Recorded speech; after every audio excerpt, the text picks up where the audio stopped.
today we are looking at a brand new pedal from Blackstar, the Department 10 Amped one or Amped one. We'll see. Let us know. What do you think? This is an amp pedal, hence the confusion about the name. What is an amp pedal and why would you need it? Well, an amp pedal is literally, in this case, a 100-watt amplifier that can go straight into a cab, but in pedal size. So it means it could sit on your pedal board or on your desk or be a spare backup. There are many, many uses that you could use this amp for, which we're going to talk about. But it's a very, very feature-packed amp. Let's check it out. Having a look at the ins and outs of this pedal, you can see on the back here, we've got standard guitar in and standard speakers out. Now we've got 8 ohm and 16 ohm cab outs. You don't have to use these though. This amp will run without them plugged in, which is automatically very useful if you are recording silently. We also have a regular kettle cord. Now, that might not seem that exciting, but let me tell you, if you forget to bring that to the gig, you can find them very easily to replace and use any one of them. So that's actually very cool. Also here, very, very useful is these two 9-volt outputs, 500 milliamps of output, so you can power a few pedals. You've also got a USB-C in for the editing software, and you've got MIDI in. Now there's an adapter that comes with this so that you can change presets, and there's loads of presets available to you via MIDI. On the side of the pedal here, we've got a headphone as well as a line out, TRS line out. You've got an XLR DI out too, which also has, both of them have this level control. Now that's very useful, obviously, to set your gain of your recording. And here you've got 3 cab rig places with this little switch that you can preset and save there. So to go between 3 different cab sims very easily on the fly. All editable via the software.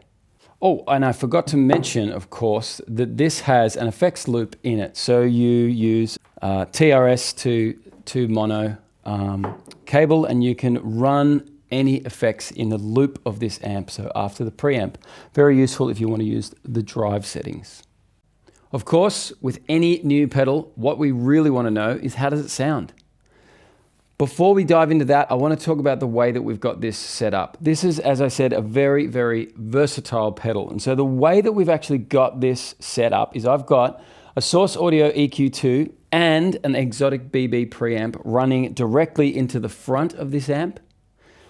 And then I have this TC electronic flashback delay in the loop of the amp. Now this loop requires a split stereo to mono cable, but it means that you can use the overdrive of the amp and have the delay in your loop. Very, very cool. As the bonus, which I talked about before, we've got these pedal power outputs. So at the moment, all of this is run with one kettle cord plugged into this, which is extremely, extremely useful.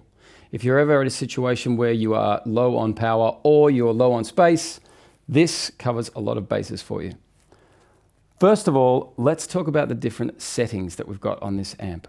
There are 3 voice types, and I'll start with the flat. Flat is simply designed, and then the linear sort of power setting here, the response, simply designed for something like an amp modeler, and this to be used as the power amp for that amp modeler. That is relatively self-explanatory, and so we're going to skip over that one a little bit, but nonetheless, it sounds great, and it's 100 watts. If you've got your Fractal or your Line 6 or whatever you're running into it, you can use this as your power amp. The first setting that we've got at the top of the voicing here is a USA, which is kind of in that clean, Fendery sound. And the second voice setting is UK, which is obviously sort of a little bit Marshall-y, a little bit Voxy, and has a bit more gain in it. Over here in the response, we have got 6 different tube settings. So we've got KT88s, something like a Marshall Major or a Hiwatt 200 had KT88, so huge, loud, high headroom amps. 6L6, Fender Twin. EL34, of course, is Marshall, pretty much anything. We've got 6 V6s, which is again maybe like Mesa, maybe more Fender type sounds. And then finally EL84s, which is sort of Vox world. Now these are all pretty broad strokes, but nonetheless, these are the sort of responses that you get. The tube sounds are kind of a little bit more driven as they go lower here. So the EL84s I found had the most kind of compression and drive, whereas the KT88s, all the way back over there, were a little bit more open and had a little bit more headroom. Of course, you've then got a 3-band EQ, and over here we have got a 1 watt, 20 watt, and 100 watt setting.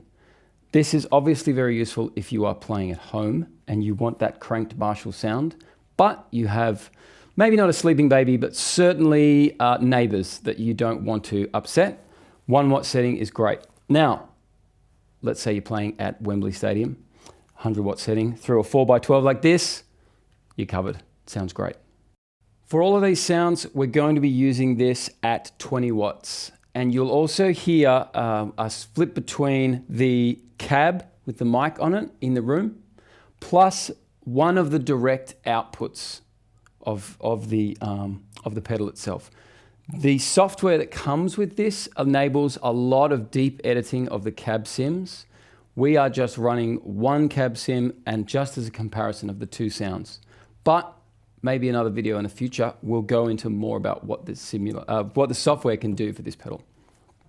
Let's start with a Fender-y sort of sound. So I have got the USA voicing, I've got my EQ relatively flat, and I have got 6L6 settings. Neck pickup, bridge pickup.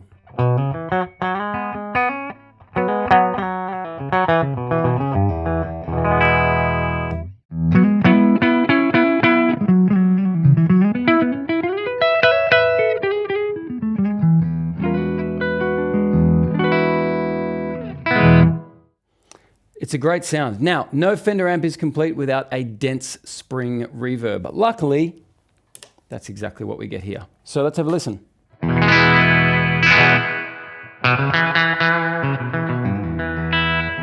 If you'd like to be Dick Dale,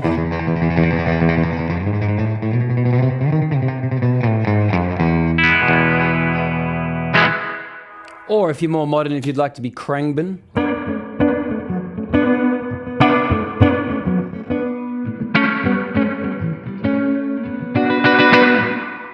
It's a really, really nice sounding reverb, as you can hear.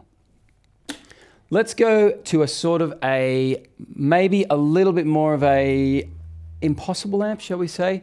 We'll keep it in the USA setting with an EL84 tube. So if you want all of that Vox compression in a clean Fender-y sort of sound, you can do that.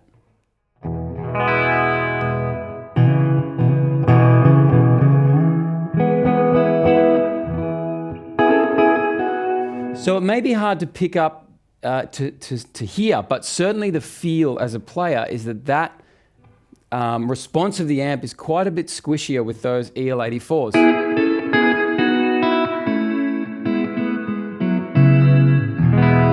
Which adds a nice bit of warmth. Let's check it out if we put some pedals in front of it. What everyone wants to probably know with a amp that you can put on your pedal board is how will it take my pedals? Let's start with the BB preamp. We're going to turn this on, drive. Everything's relatively flat, but you'll hear that the amp sounds really great with any pedals in front of it. So, BB preamp. Let's try without the reverb. Clean.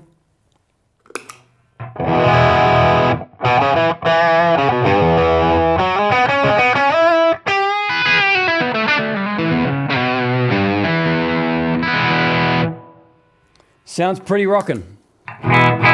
Now, if I were to go back to the Fender-y sort of sound and put an EQ on the front of it, push the front end a little bit more, let's see how that might affect the tubes. So, I'm back on the 6L6 Fender Twin sort of setting. Then, no EQ. Let's hit the front end of the amp a little bit harder.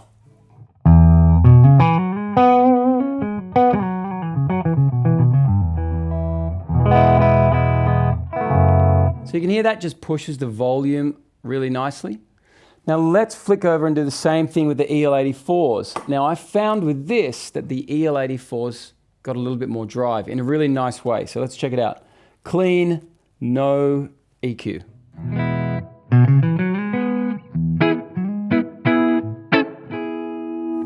Now with the EQ.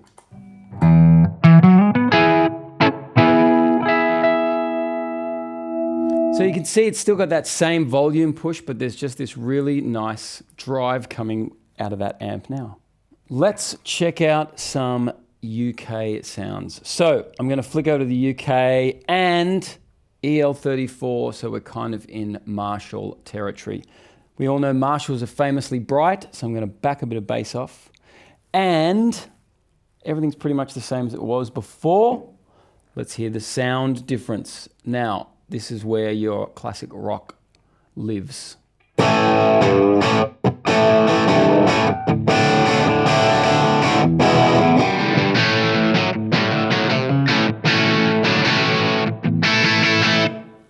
Which on its own is already a really, really great sound. Now I can dial that gain a little bit more, and I get obviously more gain out of the amp.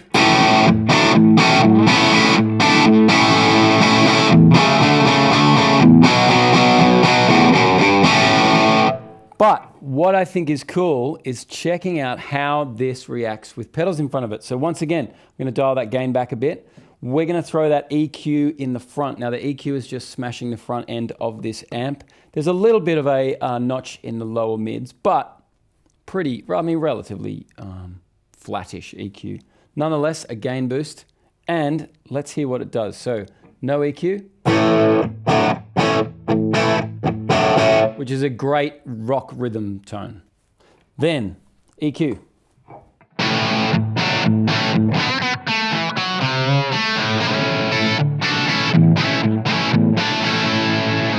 Now, again, that'll help you cut through the mix beautifully, but you can hear that the amped one is really, really dealing with that very well. We can really dial the volume up of that EQ and really hit the front end of the amp, and it will just respond like a real amp would. Have a listen.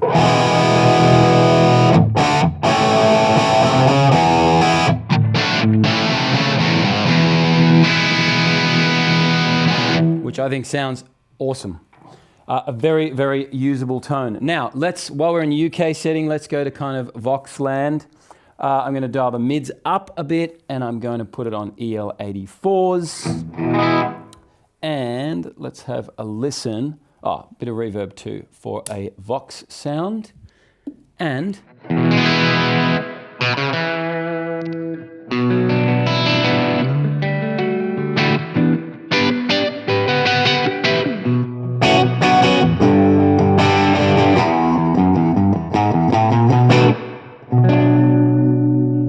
which I think is a really, really great Voxy sort of tone. Let's be real here. It's not a Vox, it's a Voxy sort of tone.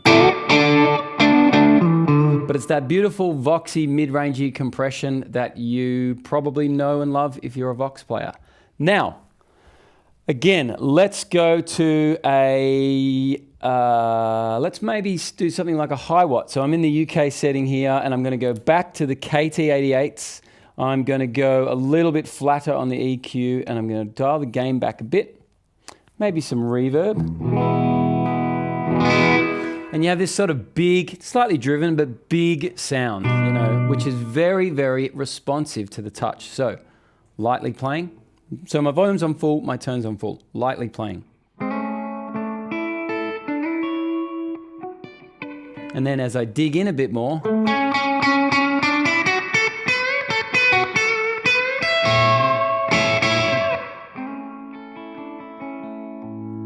which is exactly how you would expect an amp to respond.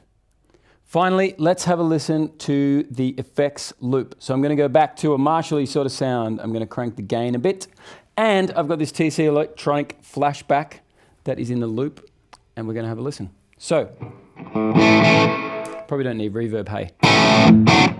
Marshall.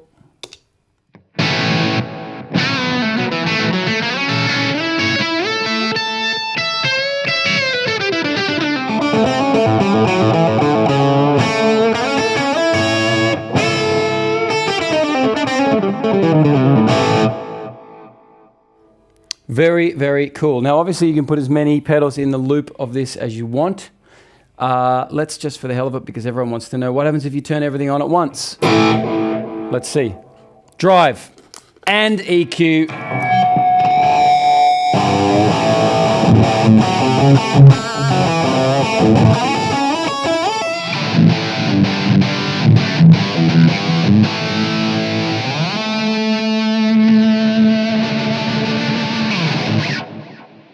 As you can hear, this is a great sounding pedal. I am having a lot of fun playing it, that's for sure. Throughout the video, you may have noticed we've been going between, I should say, the mic'd cab in the room and the direct output of this, which both sound great. But which one do you like? Let us know below which one you think sounds better and how you think you might use it. So let's talk about how I have used or would use this pedal. Number one, how I have used it. When I was demoing this pedal at home and checking it out, I had it sitting on my desk and I needed to do a recording for somebody. It needed to be done that afternoon and all my gear was in the car. Now, I'm lazy and I couldn't be bothered getting it out. So this was already sitting there and I thought, I'll just use this and see how it sounds. And let me tell you, it sounded awesome. I was able to flick between a couple of different settings and get the sort of voxy sound that I wanted for that recording very, very easily. And it sounded really good. Number two, how I would use this. That fits in the front pocket of the gig bag, of my guitar gig bag, right? If I really was in a pinch and let's say my amp that I was using went down and I needed to quickly have a replacement, that's sitting there ready to go. Now, because it sounds so good, I might just choose to use that the whole gig anyway, but its physical size makes it very, very able to fix problems. Which leads me to the third way that I would definitely use this.